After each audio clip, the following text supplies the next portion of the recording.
Welcome to the Myofascial Health Podcast, hosted by me, Unu. Follow along as I explore the depths of John Barnes' myofascial release approach on my road to mastery. Along the way, I'll be sharing the lessons I learn as I open my myofascial release practice in Austin, Texas, so that you don't have to make the same mistakes I do.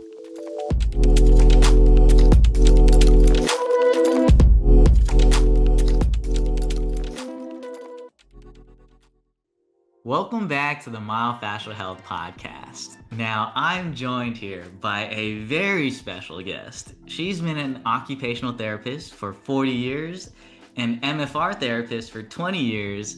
She's a wife, she's a mother. It's my honor to introduce JJ Morales. Thank you so much for joining me on this podcast. Thank you for inviting me to do it. You're very welcome. And I remember the first time I met you. It was when I was a greenhorn. I was taking my very first MFR seminars, and I was just very skeptical about the whole experience. And the image that you remind me of is almost like this little girl that's guiding me to this lighthouse. And John is the arbiter of the lighthouse, and you helped me take the steps that I needed to take to ultimately become the myofascial release therapist I am today. You know, something that we teach in myofascial release is you never want to force. And I know that, I had somehow had a natural ability for myofascial release, but everybody who was kind of forcing me into it just didn't feel right. And you were there just to kind of meet me where I was at. And I remember asking you, what should I just get started with? Able to point out the tools or books on the table, said, maybe just get these things and some of those things, but you don't need everything. And so I just want to thank you for being who you are, but allowing me to take the steps that I needed to get to where I'm at today. I just want to say thank you so much for that. Oh, you're so welcome. I remember, it's funny that you say a little girl, because what I remember about you is, man, this guy is so curious. That's what made me notice you, was that you were just intensely curious with a side of playfulness. And it was easy. It was easy to work with you. Excellent. Yeah. I was very new to it. I didn't know what to expect. And maybe that's what helped me kind of get into it, because there were no expectations. But when you see someone unwind on the stage for the first time, I think everybody has their own way to receive that. And for me, I couldn't deny it, but my body's natural reaction was to try and reject it. And I had to learn to let go of my preconceived notions of what healing looks like or feels like. And then obviously everyone who is able to unwind, whether it's on stage or in the seminar, everyone talks about feeling much better afterwards. Now, can I ask you, how did you get into myofascial release? Oh God. I love to tell this story. Let's see if I can keep it from getting too long. I worked in the school system. I started out as a psychiatric OT, right? Way back then, we worked in psych hospitals. We did crafts and helped the physicians titrate the medication by how people were able to focus. Anyway, so then I had a baby, and the closest, best job to me was in a school district. Never treated kids. I was not a phys dis OT. I was on the other end of it, but I needed the job, and they were dying for a therapist because, the school system was just beginning to insist on those kinds of services. So they're like, we don't care. As long as you have OT after your name, we'll hire you and we'll train you. So I went into that work without any big ego, because I knew I was new at it, and they did train me. But one thing I noticed, don't take this wrong as a PT, I love the PT I worked with, but the kids that came in, and she made them cry. She was stretching them and they would cry. And I was like, there has got to be a better way to do this.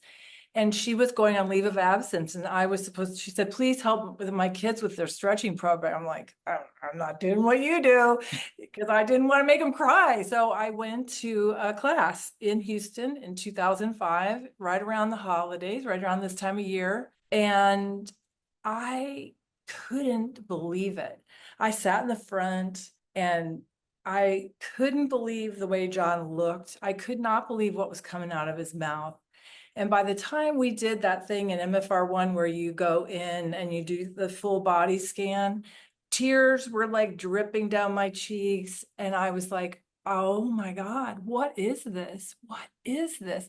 And there was just one synchronicity after another, all these weird things. And I had kids at home and I hadn't been away from home in a long time. So I was rediscovering my own center. So I had an opportunity to get centered, to feel my center and operate from that. It was so exciting. And Rob treated me at lunch, right?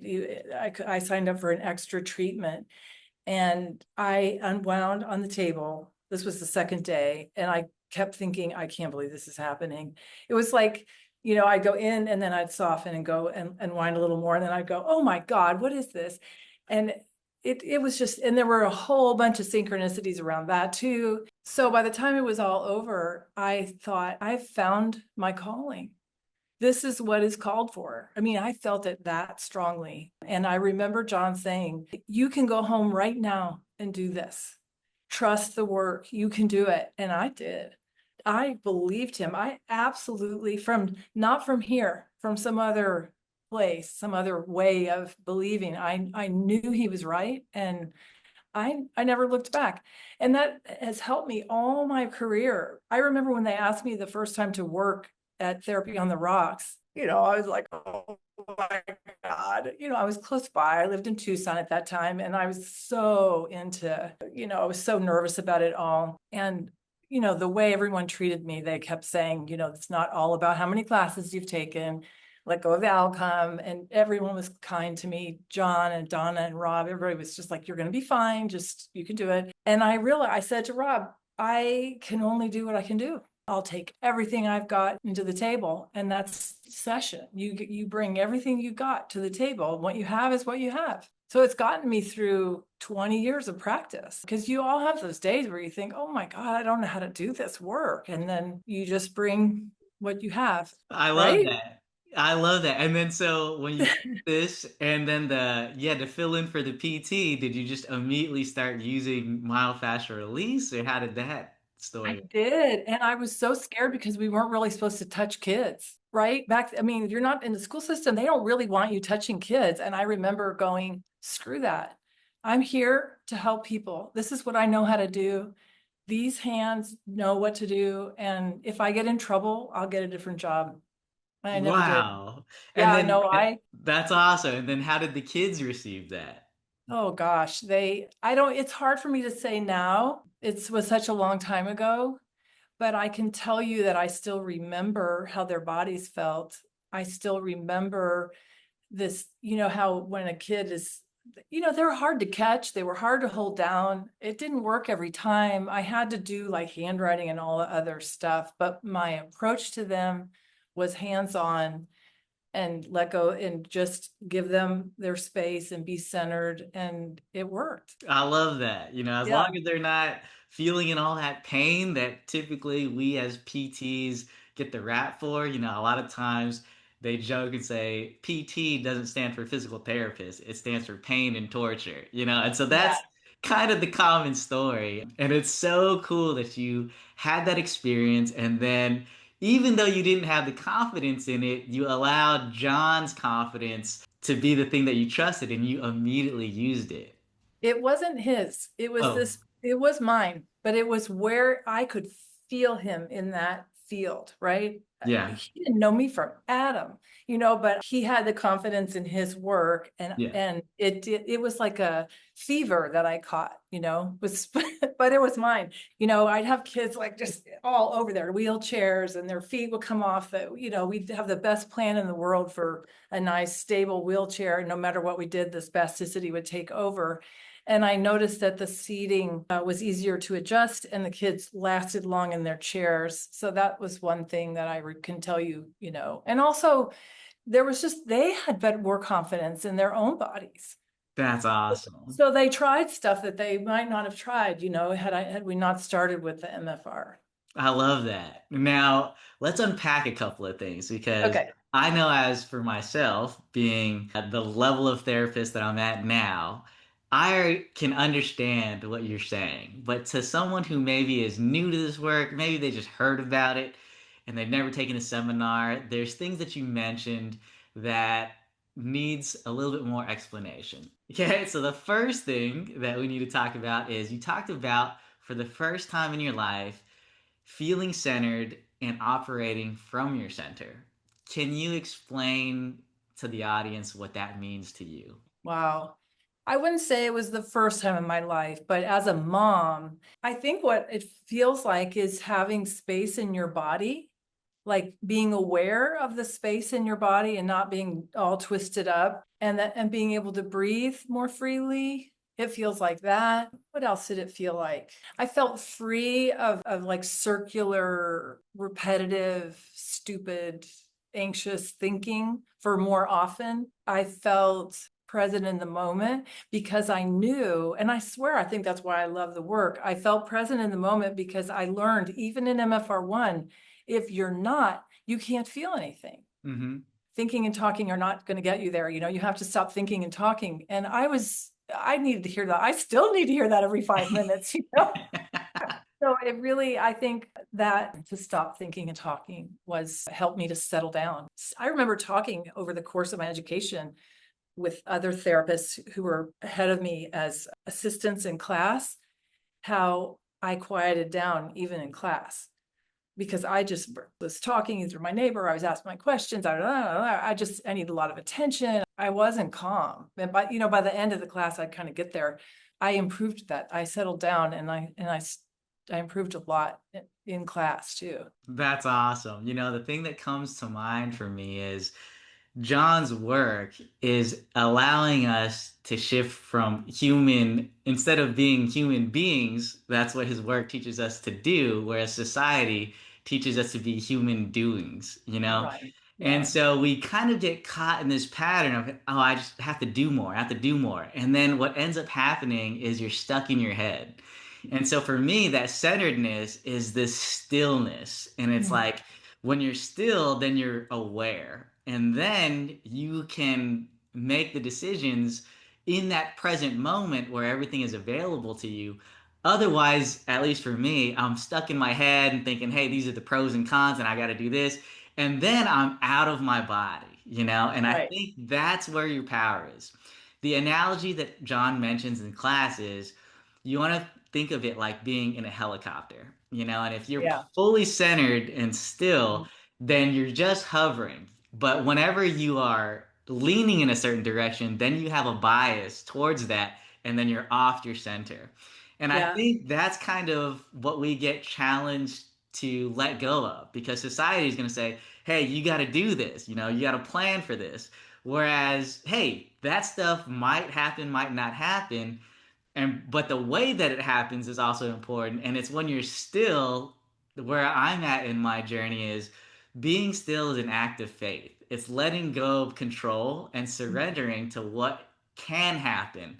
And Mm-hmm. when you are more comfortable in doing that, what's played out in my life is it's played out in better ways than I could have even imagined at the time that I wanted. I think when I reflect back on my life, when I think of the 18-year-old version of myself, if I gave that kid a crystal ball and said, hey, you can design the life exactly how you want, it would not be nearly as great as it is today, because I wouldn't have known or gotten introduced to certain things or people that helped shape my trajectory in life.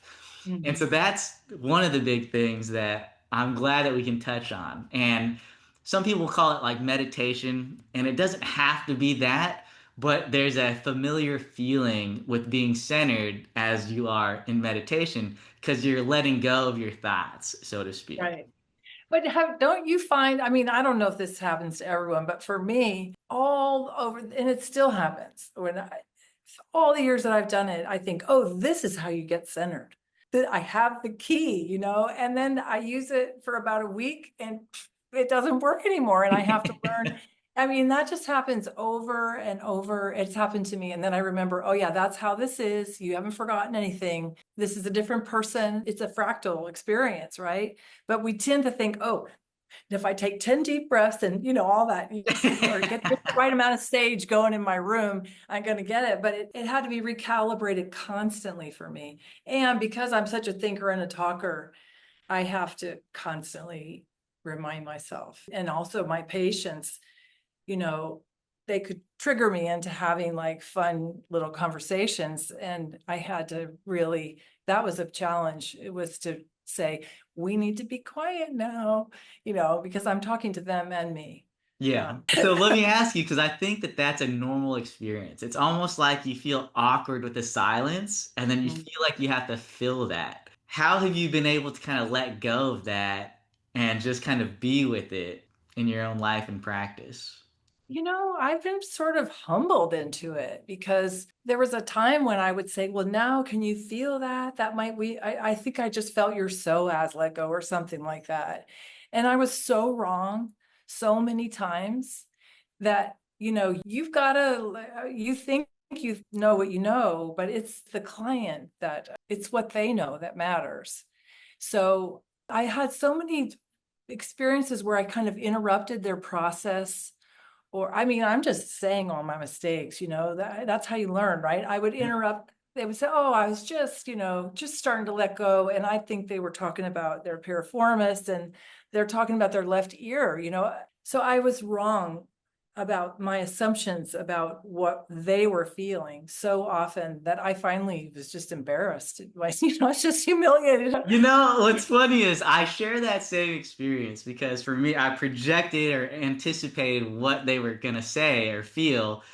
And Mhm. after being wrong two or three times, I'm like, okay, I just don't know. I Right. just don't know. Just let it go and Mhm. just ask them. And, it's normal to feel that or do that. So if anyone's early in their journey and you're doing that, hey, it's normal, it's just a mistake, but when you can let go of that and you let the patient or the client have their authentic experience, that's what's going to be the most meaningful to them. Just like we reiterated from the beginning, where I really appreciated that you didn't force me into myofascial release, you just kind of let me take the steps. And that's the same thing with the treatment, right? When you force something upon somebody, they're not gonna like that. And I'm speaking from personal experience, where I'll say, "Oh, this," and they're just like, "Oh my gosh, I'm totally turned off," and life moves on. It's a mistake, and you just kind of let it go. But it's a good reminder that hey, just let it happen. You don't have to force anything. You don't have to do anything. You're just being present and centered and waiting with them. And you'd And be you have to get comfortable with the fact that you're charging them a decent amount of money for that, right? That was a big jump for me. It was like, but I'm supposed to be the expert, or they're paying for me. I was always kind of hung up about money, and I was worried, like, I don't know, it's just a habit, bad habit, but they're paying you, right? But they know what they're paying you for. You don't. yeah. But it took me a while because I felt like I had to like show them something or give them homework, or, be have something that they didn't have. It took me a long time to let go of that and just figure they were smart enough to know what they were paying for. Or they Okay. didn't know. They didn't know here, but they knew here or in their left hip or wherever, what they were paying for. 100%. Now, Mhm. I think money can be a touchy subject. I Oh, think yeah. a lot of times it comes from our own upbringings and views and beliefs about money that Mhm. prevents us from earning what I feel like we are deserving of. Mhm. Now, can you explain what your money mindset was and maybe how you worked through that? Yeah, the first thing I did was every time I went to Sedona, I asked everybody I talked to what they charged. And then I just picked a number. And also, I was lucky because had access pretty early on in my process with people had been practicing a while. So I kind of copied their attitude, right? If I'd say, well, what do you charge? And then they'd usually talk to me about it, and I would kind of just try that on like clothing and see how that fits. So I talked to lots of people about it, and settled on a price that was pretty much lower than most people. But like I said, the people I was talking to they were charging a lot. And then for a long time, I just didn't change it. It just seemed to suit me. And then I got busy and I had to figure out, I didn't want to work 60 hours a week. So I did raise my prices in response to that because I was tired, and I had a family and I wanted to go to class and I wanted to be free to go to Sedona and work in the clinic. So those two factors, I did have somebody one time tell me, if you're not embarrassed to charge what you're charging, you're not charging enough.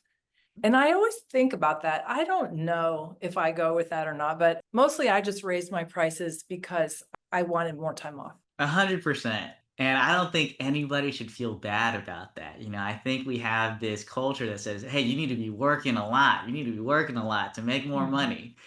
And I'll say that I've been blessed, and this is where Myofascial Release has helped a huge part of that.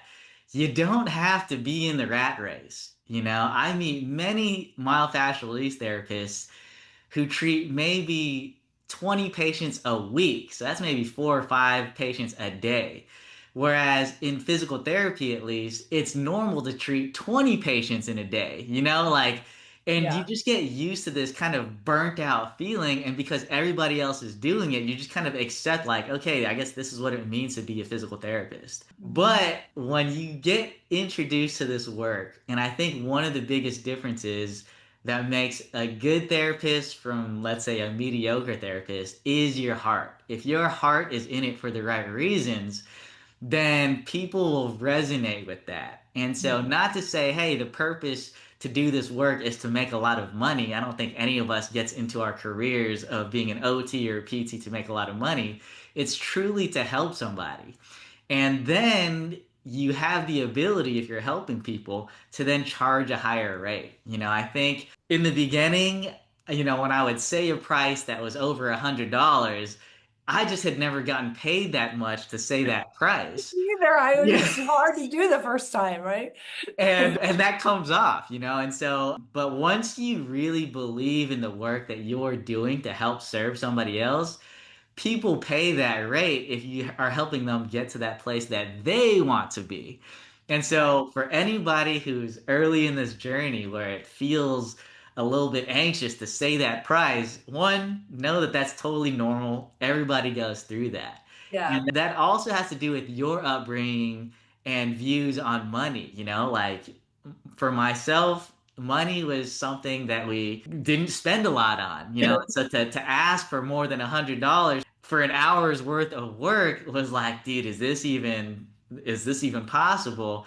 And then what I've recognized is it's once I believe that it was truly there, and only you will know that. Just kind of like what you were saying. I was trying on a different prices to see how they felt, and it's not Mhm. until it felt right for you that when you said that it carries through. You And know, and I started a business once in Tucson and then I moved to Texas and had to start over. And I remember part of what helped me to set my price, I was desperate to get out of home health. I was doing it and I was like, it was so difficult and so unrewarding. And the kids, I wasn't able to do them justice. And that pushed me a little bit harder to just go on and ask for. That's when I went to 125 because I really needed the cash to start. I had to start my new business. It wasn't I needed to get on it. I started it went twice as fast. But what drove me was not the money, but that I knew for sure I didn't want to do any more home health. 100%. And Mhm. nobody should feel bad about that. Okay. I No. think our own belief systems make us feel like it's wrong to do that. But remember that you're creating a business to build the life that you want to live. You're not Mhm. building a business to just replace your job and then get back on the rat race. And so your rate or how much you charge is personal to you. And as long as you're doing a good work, let the people decide. I think so often we decide for the people when really, if you just put it out there, and it has to come from a genuine place, that the people who are willing to pay you will pay you, and those who aren't won't. And it's totally fine to do that. But I would say don't limit yourself without even taking that risk because you fear the rejection or feel some type of way about that. I agree. And also, if you're going to go and you're going to bring your very best to the table every hour, every new patient, if you promise yourself that you're going to bring everything you have in that moment to the table, if you're not getting paid enough, you don't have much to bring. If you're too tired, you don't have a space that works for you. You're not able to bring as much. So they go together. But yeah, it's a thing. I think talking to people and just asking everybody too, it just helps because everyone will tell a story and you'll realize, oh, this is not a big deal. This is, this is a human roadblock, not just me being weird. 100%. And I Yeah. will say that if someone asks you for your rate and you are hesitant or don't feel good about it, you Mhm. probably don't believe that you're worth that rate. And so make sure that it feels authentic to you. And whether it's therapy on the rocks, myself or JJ or anybody else, people are willing to pay for this work because it is very life changing. If you're Yeah. following the principles, you're bringing your best to the table every time, you're working from a place of being centered and present, people respond to that. Now, something Right. I wanted to get your opinion on or your more elaboration on is you talked about having moments of synchronicities. What does that mean to you? Well, some people call them little God winks, or, it means to me that I am centered. It's encouragement that I'm operating in a flow that's useful, healthy, and they happen a lot in MFR, a lot. And I don't know what causes them, but of it is lunch hour and MFR1. Rob is treating me. In my body, I'm feeling like an infant, right? And I'm feeling a little bit of teary abandonment because I haven't been touched with so much presence like in a long time. Then I hear in the back that there's clearing lunch dishes and everybody in the back is speaking Spanish, which when I was a baby was the language of love because my mom was unavailable to me at that time. Not really her fault, but I had a nanny from the get-go. So here I am having this centered, safe touch, right? Safe, connected touch is happening to me in the present moment. And I've got the sound of people speaking Spanish, listening to the radio in Spanish, which I also remembered. All of that came together in an explosive quantum situation. And everything changed for me. Everything from that little fractal. That's what I mean by synchronicities, where it all comes together in it's a moment, it's 5 moments, and you have a quantum leap in your vibration or whatever. I mean, I don't know what to call it, but it happens all the time. And I mean, people, you say, oh, I think show up in the same color. Your client shows up in the same color as you do. Or I mean, there's just so many examples. It's like, oh, I have it. Actually, my friends laugh with me because I say, oh, yawn, just another synchronicity. Because the more you're in the flow, I think the more they come. That's all I know about them. 100%. The way that I've heard it defined is synchronicities are just meaningful coincidences. And if you are centered and present, then you start to notice these things. It's when you are biased or you're going in a direction, it's almost like you don't have enough time to smell the roses. And then you miss the roses. Whereas those Mhm. roses could be these synchronicities that your soul or your energy is like, that means something. And they can be huge explosions, like what you mentioned with being on the table with Rob, or just, hey, some people maybe carry the same colored, yeah, sweatshirt or something like that. But then you notice it, and it's the ability to see those things that helps you know you're in the flow, right? Right. Yeah. Yeah. And I'll just say that when they happen, sometimes it's too hard to believe. Yeah. Oh, that just happened. And you really, I know exactly what you're talking about. They could be small things. Like I know that I'll notice I took a vacation series. I think it was in the Philadelphia area. And all of a sudden, the gas prices in the area are $3.33. And 333 plays a factor. Mhm. And it's like, okay, I'm in the right place. And Mhm. I'll say that, and I'll just say I've learned to trust it more. There are times where I question it, and I think that's just who I am by nature. One of the biggest things that I've questioned is this idea of marriage and who you're supposed to be married to. And, I think that what you learn about marriage is it's not a Disney movie. There's going to be ebbs and flows. And to No. truly love someone is you're loving their best version, but you're also loving their worst version. And that has been a challenge. I just got married in February, and everyone says, congratulations, congratulations. And I had to think about that. I'm like, what am I getting congratulated for? Because it's just a relationship, nothing has changed. And what I realize is they're congratulating me on the commitment that I've made, right? And I'll just say, and I'll be speaking a little bit authentic and personal. We've gone through our conflicts, and I remember one particular conflict where I'll just say I lost my Bible. I've turned into a Christian and it's helped me with marriage, but I lost hold of my Bible and I went and bought a brand new Bible from a used bookstore. And there's a bunch of them. I just picked this random one, and it's the one that I currently read today. It's this inspirational study Bible. But in it, there's these pages that have like a deeper meaning of what prayer is, of what struggling is. And these pages happen to be the exact same pages that my wife had found when she lived in Oklahoma. So, like, these pages that are totally random that she found in the basement of her house, I, amidst this conflict, am struggling by this random Bible, and they're the exact same pages. And that's where it's like, it's too coincidental to not believe it. And so those are like bigger ones. And the ones that you shared, it's like, it just means something to you. And so when you notice it, it's for you. It's not like, oh, hey, I saw these things and you're expecting to get validated. It's like, hey, can you just trust it within yourself?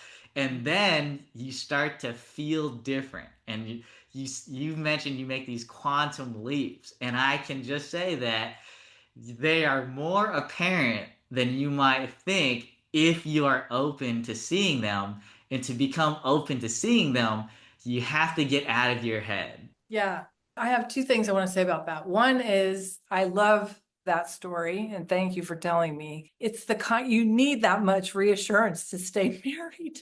So you may be getting more like that because you might need it more. But such sheep after being married 32 years. I think also about the synchronicities, and I learned this from being in class with John and being treated by John. I mean, that goes without saying, although I wanted to say it. I was in a healing seminar with my oldest son, and we did that thing where you work in pairs and one stands up and the other one sits down. And I don't know if people haven't taken it, they don't know, but it was just a duo exercise.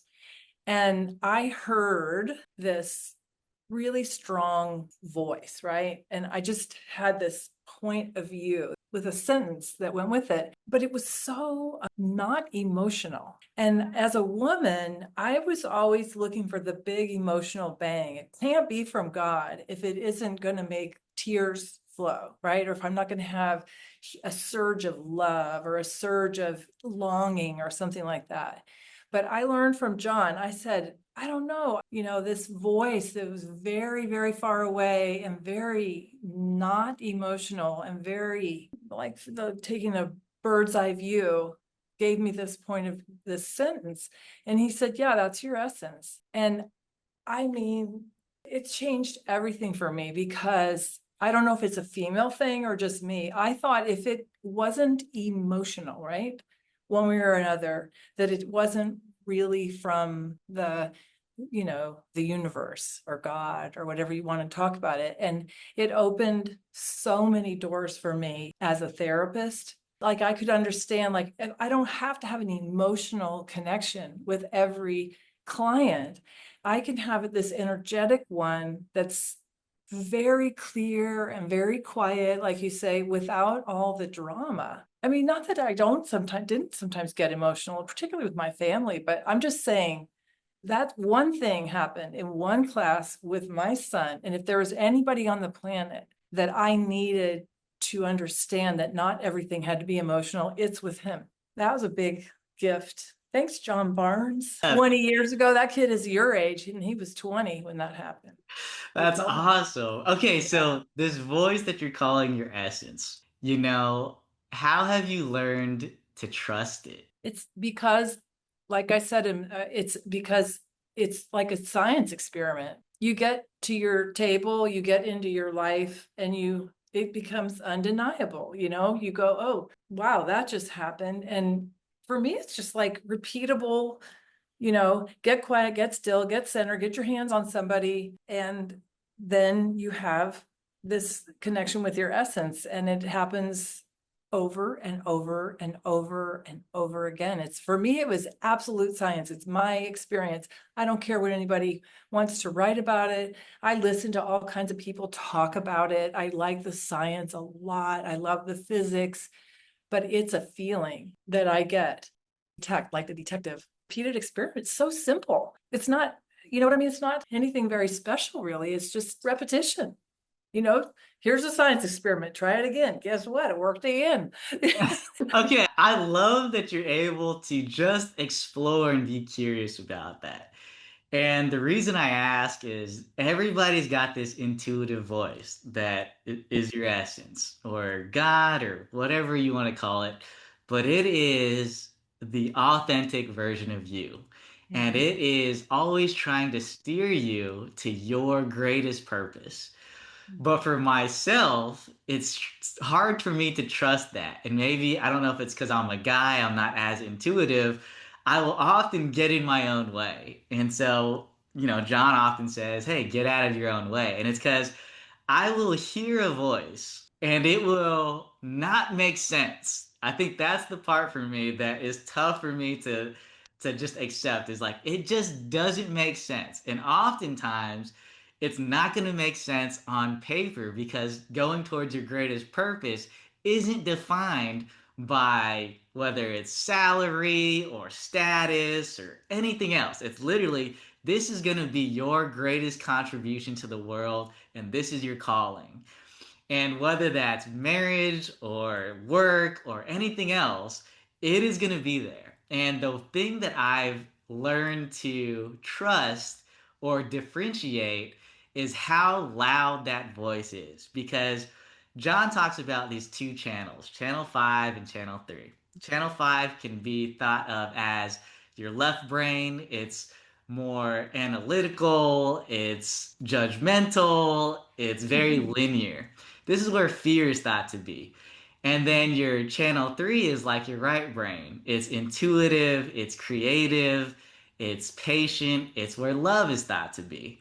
And when I am emotional, the voice in my head is very loud. And it's because I'm trying to get away from feeling these big emotions, negative emotions, and I will act on them. And that hasn't worked out for me ever. That's right. But it's there. And so this softer voice will talk to me and I will hear it and I won't always act on it. But I'll say that as you get repetition, you realize that is the voice, that is the one that is leading you to your greater purpose. I used to sign all my stuff on MFR Insight with practice, practice, practice, because that is why you practice. Because the more you practice, the more chances you get to do the experiment. And then you get to see the outcome, whatever it's going to. But if you approach it that way, it just takes time. It takes a lot of practice. 100%. But I will also say that that you're practicing the right things, right? Yeah. And so for me, I'm like a little bit on I want an analytical explanation, da, da, da. And so I don't practice that intuition, which is where myofascial release has been such a gift for me to know, hey, it doesn't have to always be by the numbers. It could Mm. actually be what you're feeling in that moment, and that softer voice, especially in the context of marriage, where it's like, okay, this just isn't going to make sense. So the more I try to force it to make sense, it's just going to be worse for me. Yeah. Versus if I could just let go of that and say, okay, hey, my wife, Yvette, you're just having a tough time. That's okay. And being there as opposed to getting caught up in the chaos. And your false ego is channel five, the need to feel right. And I'll just say, at least, and I'm a tadpole in this marriage game. It's Well, like, I'm here. Yeah. I mean, I know exactly what you're talking about. It doesn't go away. yeah, okay. And I'll just say that the times are of like, right? And let's say my wife has folded, it's Mm. never felt good. Yeah. Like, like when you are right and you get to feel like you're right, it never feels good. So just know that that is not the purpose. That's not the greater purpose. But that's kind of what we believe is going to be helpful. On this topic, I don't know if it's still considered newly married, but early married, and you've been married for 30 plus years. What's the secret to a healthy and long lasting marriage? Well, that's a great question. And if I want to tell you this story that might illustrate it a little bit. Early, I think it was MFR2, the very first time I ever took it. I was in Sedona, and I have a husband who is from Mexico, from a very rural, very indigenous background where the roles of men and women are pretty clear, and there's not a lot of touching between sexes. And so when I first started MFR, my husband was like, I tried it on him. I came home right away, and he was like, wow, what is this? He loved it.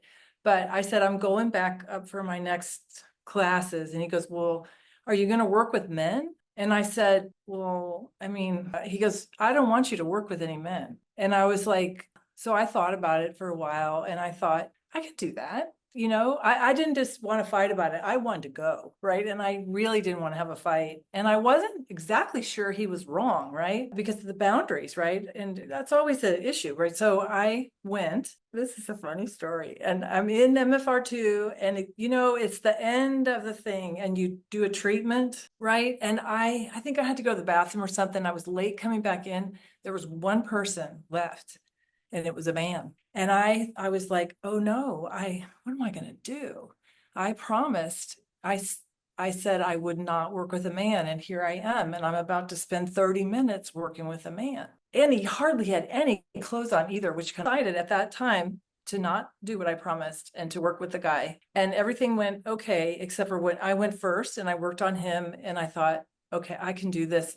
This is going to be all right. And I'll find a way to explain this to Guillermo. Then it was my turn under his hands, and I was terrified.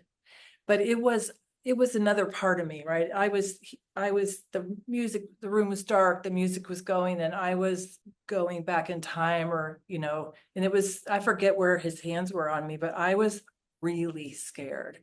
Like, outside of what he wasn't doing anything, right? He was just doing what he was supposed to do. But I remember lying on the table with my eyes closed, screaming in my mind for John to come and help me. I kept thinking, God, he just has got to get over here. And sure enough, I feel the shift in the energy, and I open my eyes, and there's John Barnes right there, Wow. right there. And of course, he said, let it out. And I started screaming like a banshee for a very long time. And that was even way more scary than working with a man, let me tell you. But anyway, I did go home, and I had to talk to him about it, and we had to work it out. And I had to admit that I broke a promise. And I think you try, you do your best that you can, but you gotta be true to your own integrity and your own dignity. And the person so you got to be centered, because sometimes the person that you love, they don't know that they're trying to do it, but they don't care about your dignity. They have their own worries and their own fears, and they're lost. So I think the best thing is to keep a safe distance. And sometimes even in marriage, like, I remember thinking, I never thought I was going to have to protect myself from my husband, but you do have to. You keep a safe distance. And sometimes it's there is no distance and you're almost melded, but there you have to be able to work with that and always keep integrity and your dignity. But you want them to have their dignity and you want to have your dignity. And so if you're going to start saying things that are an attempt to remove the dignity of your partner, you need to shut up. I love that. Yeah, I guess, and then you just keep working on it. It's like the science experiment. It's like, oh, well, that didn't work. Let's try something else. It's a commitment to keep trying. If you commit to MFR, you commit to your patient that's on the table for the 50 minutes or 60 minutes, you've got them and you just keep trying.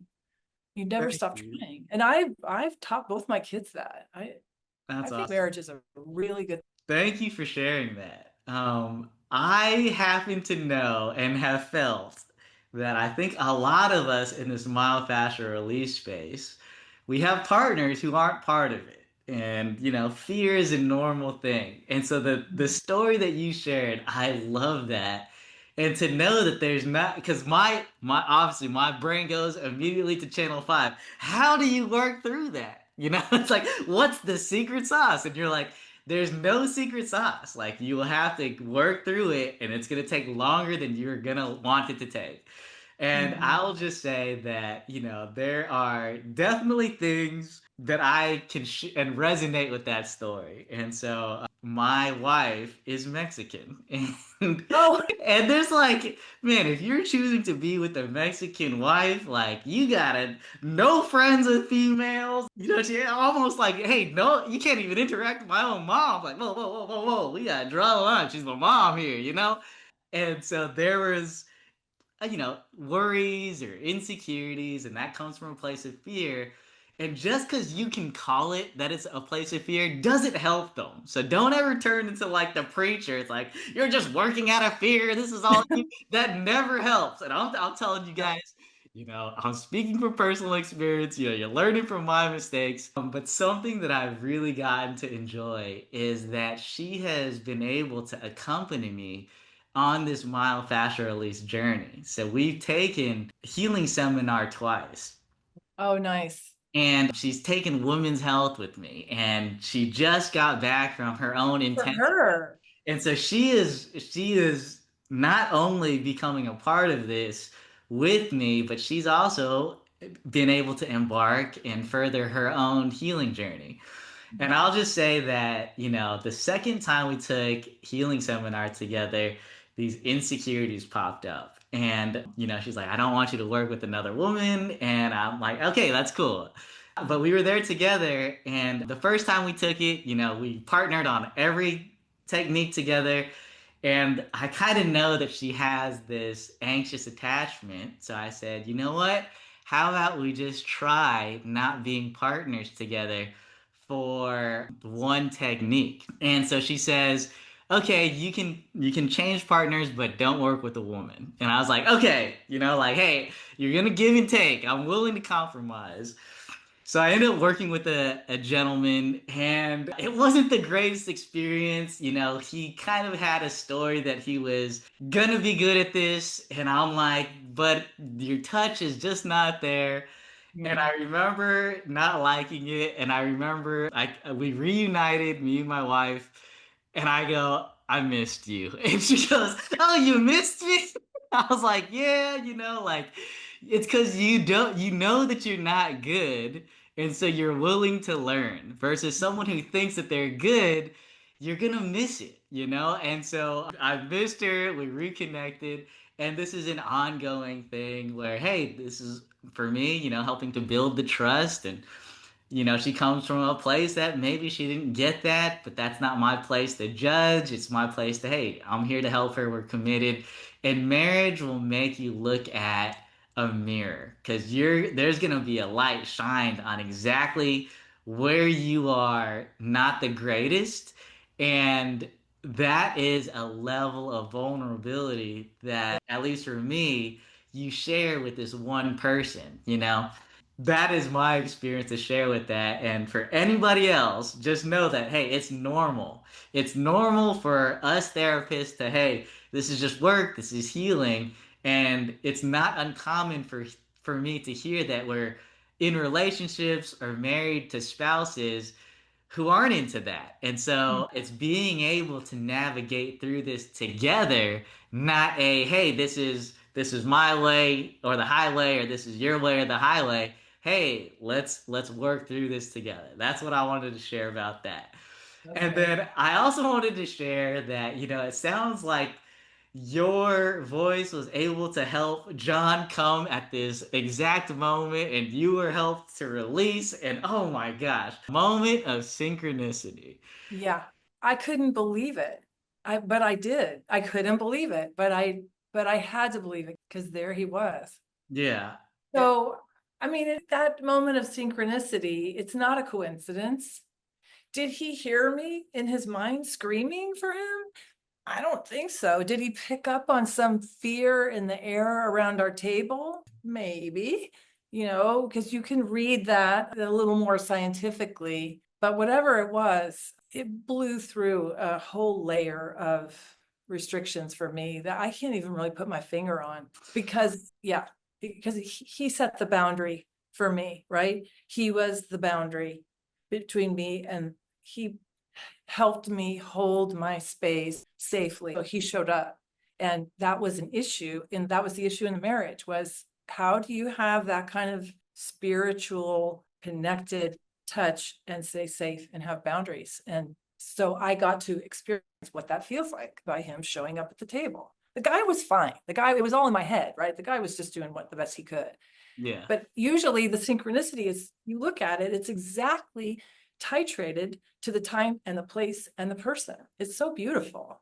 Absolutely. I wish I could share that experience. I'm actually a little jealous because there was a moment during Myofascial Release 2 in Key West, Florida, where we were doing a fascial technique on the face, and the partner that I was with was not doing the technique. There's a very clear principle that you hold the barrier and you wait. And I remember we were in the back of the class, and John was behind the table. He's facilitating everything, but he was just sitting in the back. And literally, or the table that I was on was the closest to John. So I'm like right there. Like I could just, not, I couldn't touch him, but like I could just toss something to him very lightly. And so my face is getting smushed around, and this is not a myofascial release technique. And I'm like, John, save me. You know that, like, I'm right here. Come save me. And nothing happened. I had to suffer through that technique and just take it. Like, I was And you didn't say halt? like, okay, so for me, maybe that's a lesson that I need. Yeah, excuse me for interrupting you, but yeah. Okay, and that's been actually, I'm glad you bring that up because it's been tough for me to hold boundaries. And especially when I'm new, because I know that I was able to do the technique. Like my sense of touch was there. But Mhm. because I was new, I didn't know, or it wasn't often received well, especially if I worked with someone who maybe had decades of experience, right? Yeah. But And even so those people have bad days. yes, yes.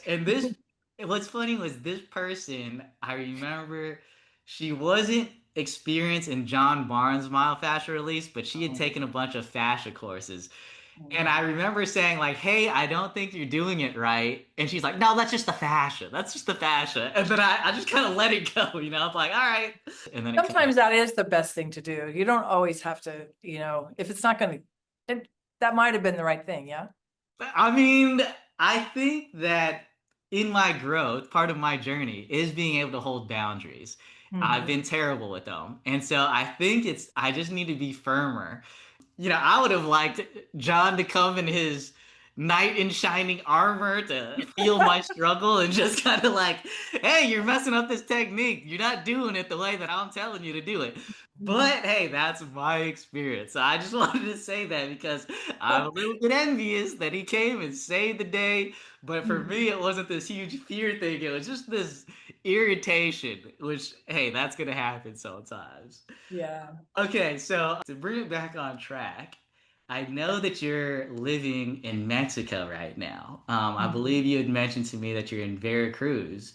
Yeah. Do you still practice myofascial release? Oh, I was hoping you would ask me this because I've been thinking about it. One of the reasons I was a little hesitant to talk to you was like, well, I'm kind of semi-retired. And then I thought, oh, I'm gonna have to explain. Uh, I live in Mexico. I treat family members and friends, but Mexico being Mexico, getting a legal license to practice occupational therapy it's hard to get a driver's license here. It could take a really, really long time, and I don't have that, and probably nobody would ever ask me about it, but I just realized I don't feel comfortable doing it. There's two PTs in town. I don't know what they're like. I mean, they have a little sign. I just don't feel comfortable practicing without proper licensure. That's one. Also, I don't know that I have it in me to start again the third time a new business. It takes time. I was all prepared to do that. I brought all my stuff. I got my table. We built an office, all that. It hasn't really felt in this little community, there's not a lot of money. So is it worth it or not to like really push for that business? So, but what I do is I treat friends and I treat family, and people here are just so relaxed about it. For example, I treat my father-in-law, but my mother-in-law is not comfortable with me being alone with my father-in-law. So I figured out, she comes with me and she helps me. And yesterday Sunday, I treated him, and his oldest daughter, who has great hands, who I've treated a few times, she came in. I said, "You want to help me?" She said, "Yeah." My mother-in-law, who's in a wheelchair, with both of her fists are like a wedge under my father-in-law's hip. My sister-in-law holding her daddy's head, he's 89, and I was gently tractioning his legs, and it was beautiful. And I thought, this is what I want. I'm not charging anyone, but I've got all this love, and it's people that I already love. It's very different. And I learned also it is a lot easier to have more than one family member in this culture in the room. Everybody's more relaxed. It's not at all how it would be in that, we're very uptight, but here, being alone in a room with someone, because some houses have two rooms. So it's just not an experience that people have. They're not comfortable with it. I have some friends who don't like to sit in my easy chair that kicks back, like my lazy boy, because they're afraid it's going to flip back. They're like, "Oh no, I don't like that chair. I can't sit." So anyway, I'm learning the culture, and I'm finding out that I'm finding new ways to practice. And what I felt on Sunday was how much I miss the work, and how I'm still called to do it. I just have to learn new ways to do it. And I'm very excited to know that it works better with more than one person in the room. Who knew? Yeah, I mean, we do group unwindings all the time, and so I would imagine that Yeah. Yeah. increase. Well, I mean, there were tears in everybody's eyes. All of us had tears in our eyes, and no one talked about it, but we all felt it. It was really good. Yeah, we don't. I don't think there's a lot of emotions talking about your emotions in the culture. So, You just have them. You yeah. just experience them. But you know what? If you're thinking about it, and as John says, if you're thinking about it and talking about it, are you feeling it? Right? Well, they Yeah. don't talk about it and they don't think about it. They just have it. I love that. That resonated with me so deeply. The reason I ask is because, and I love that you created the space and it's you doing the work that allowed you to feel that, versus saying, "Hey, there's not a lot of money here." I think that's the Channel 5 version of it. Mhm. And I will say that on a trip where I got to visit my wife's hometown, she lives in this smaller town called Mezcal. It's in the state of Where? Guerrero. Guerrero. Oh, wow. Okay. I'll just give you a quick tangent of what this place is like. I remember, we're going there. We took a taxi and we got dropped off at the entrance. And, there's this sign that says Mezcal. And I thought we were going to get dropped off at her relative's residence, the house. And the taxi driver says, "I can't go in there because the cartel's in there. And if I go in, I'm scared I'm not going to get out." And I'm like, we're going in there, like we're about to go on the inside. Whoa. So he drops us off, but He says this in Spanish? yeah, he said this in Spanish. Okay. And so we get dropped off, and so her family members come and caravan us in or pick us up and bring her in. And I think it's because her family is kind of well known in the area, so nobody really messes with them. Right. But I was like, this is just where my wife is from, right? So, anyways, on a more recent trip, so this is the first time I went. I've gone twice, and the second time it was around Christmas. And she gets food poisoning. And so, there's a part of one, I'm there for her, holding her hair as she's throwing up, just helping her kind of get through it. And jokingly, I'm like, yeah, I have the iron stomach. I don't have any food poisoning. I'm eating all the same foods and street tacos and whatever. And so what ends up happening is we go to a woman's little house and they say, "Hey, this is the person to help you with stomach problems." Wow. And her name is Doña Marie de la Jesus. And so, again, if you are open to the synchronicities, then you'll catch them. But I remember going with my wife, and it's just a bed. It's like a little bed in I think her bedroom. Like it wasn't like a separate treatment room. It was like a bed.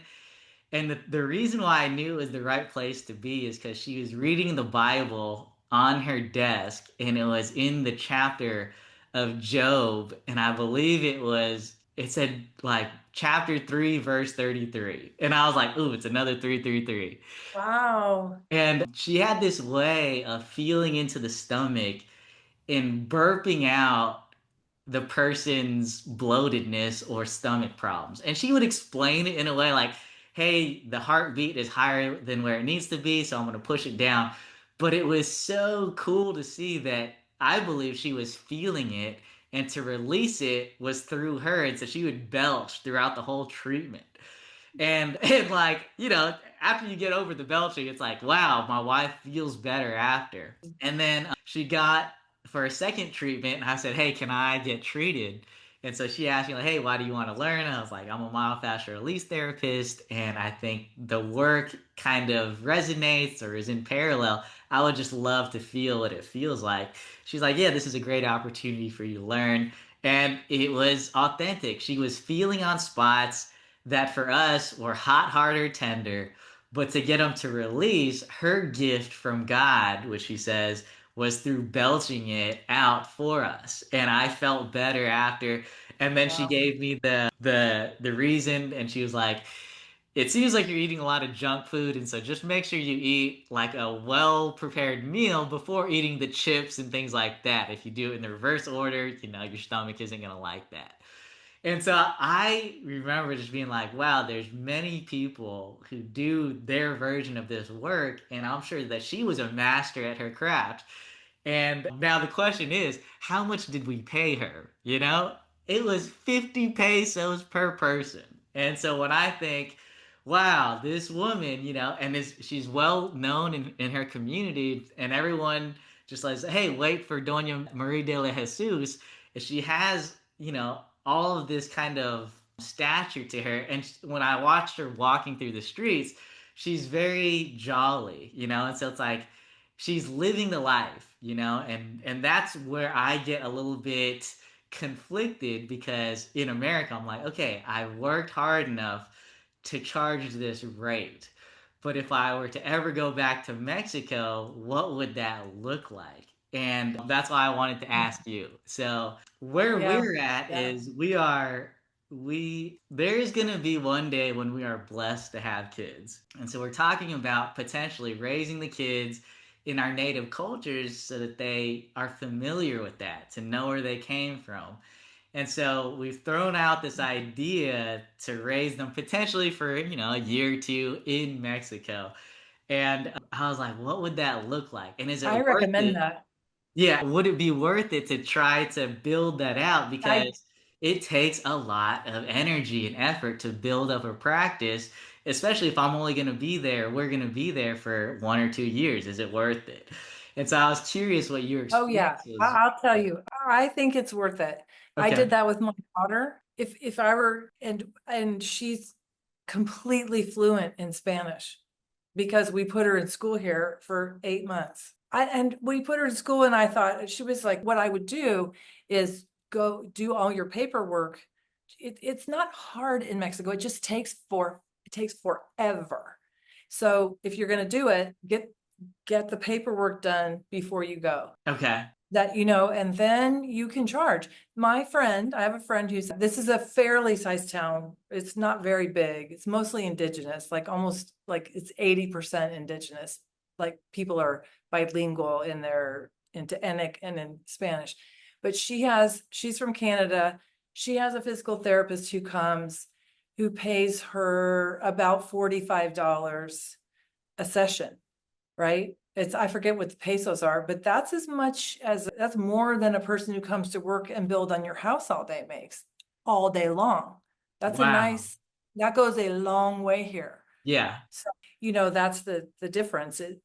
If you are good at it and and your wife has people who can afford to pay $45 or what is it, 900 pesos, then it's absolutely worth it. And they need it. And Mexico is growing. It's really growing, but just do your paperwork as much as you can through the consulate or find out how to do it ahead of time. Even if you Okay. have to visit, go for a visit, go to the place, sign the papers, do it. My daughter lives here now. She moved. She lives in Mexico City. She's working in a marketing agency, and she's totally bilingual. And so you're saying that experience of raising her for those 8 months in Mexico was one of the best decisions you've made in your life. Absolutely. Wow. Okay. Absolutely. Okay. Absolutely. It was and everybody thought we were out of our mind to do it, but she knows who she is. She can speak to her abuelita. She can make a killer tortilla. She knows how to do all that. No, I mean, I can't make a tortilla, but she learned as a baby, over Christmases. And then yeah. I Okay. love. I mean, I'm definitely getting pulled in that direction, and it feels like maybe an intuitive voice. The last question I want to ask you, because you're talking about raising your daughter, is a parenting question. And it has to do with your unwinding. So you had said that certain circumstances didn't allow you to be raised necessarily by your parents, but by your nanny. And you kind of felt this feeling of abandonment. Mhm. Would you recommend having a nanny? If I didn't have a nanny, I would have been so screwed. Thank God my mom got me a nanny. She was a mess. The family was a mess, and she knew it. And she got this woman. Why do you think married a Mexican? Because my love language is Spanish.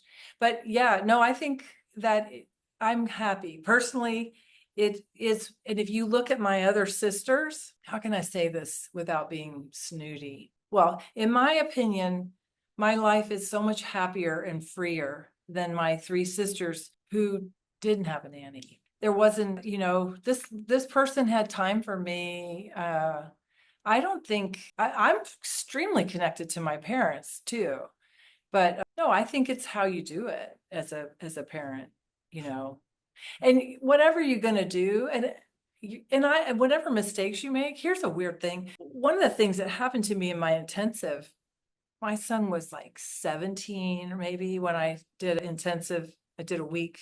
And what did I do? No, it wasn't intensive. It was my SES. And I think he was a younger teenager. And I made a lot of mistakes with him, including getting a divorce. And I swear to God, something happened to me, something was healed in me. And this sounds crazy, but it's like we went back in time and fixed what went wrong between him and me too. Mm, The whole thing and it changed everything between us because it was hard to be a parent.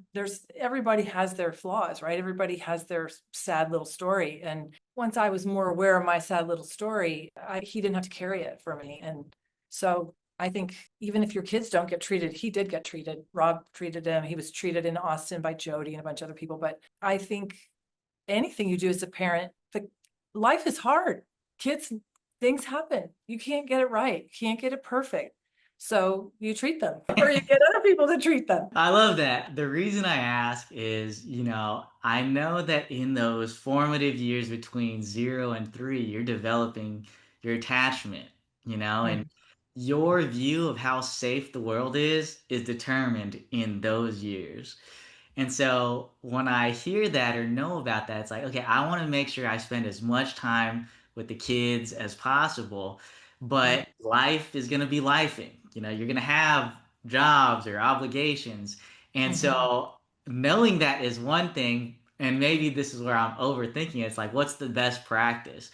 Whereas I think for you, you're saying, hey, between having a nanny and not having a nanny and just being in this chaotic environment, I would much rather take the nanny. But in an ideal world, you want to have that attachment with your parents, but not everyone can give that for those reasons. And so I guess, I think what I'm learning from you is like, hey, I'm gonna mess up. That shouldn't be a reason that I hesitate to have kids. Mhm. Everyone's gonna mess up. Nobody's perfect, but it sounds like kids has been one of the most enriching things in your life. And Yeah. one day it will be enriching for my life. I hope so. I hope so. And, it's a beautiful thing, the thing that's nice about MFR is I remember with my son, he was like 16 and he was not really interested in me like babying him. He did not want that. But I could take my MFR hands and watch, what was it like, watch some on TV with him and have his feet in my lap and do MFR on his feet. And I got to go back and offer stuff that maybe he needed when he was littler that I didn't have. And he got to take it in and, doesn't have to always, you just do the best you can. It's like marriage. You just keep at it. Keep chipping away. Ron says, just keep chipping away at it. I love that. Well, JJ, I just want to thank you. I just want to That was thank you. fun. Thanks for asking those great questions. I loved hearing. I'm so excited about you starting a family and your practice, and you know, you seem so relaxed and still incredibly curious, which I like a lot. I appreciate that. I appreciate you just being open and honest. I know I learned a lot from you, got some guidance from you, whether that's now or in the past. I just want to thank you for that. Before we get out of here, is there any last thing you would like to share with the audience? Oh God, I'm probably going to get kind of choked up. I just feel so lucky that I was one of the people that got to learn myofascial release and to be in the community. I was so honored to be employed by myofascial release seminars sometimes, and sometimes it's the biggest, best gift ever. And I'm so grateful for it. And I mean, a day doesn't go by that I don't think, what would I have done? What would my life have been without myofascial release and without John? And I'm so grateful. It can't have been easy to do what he did and does.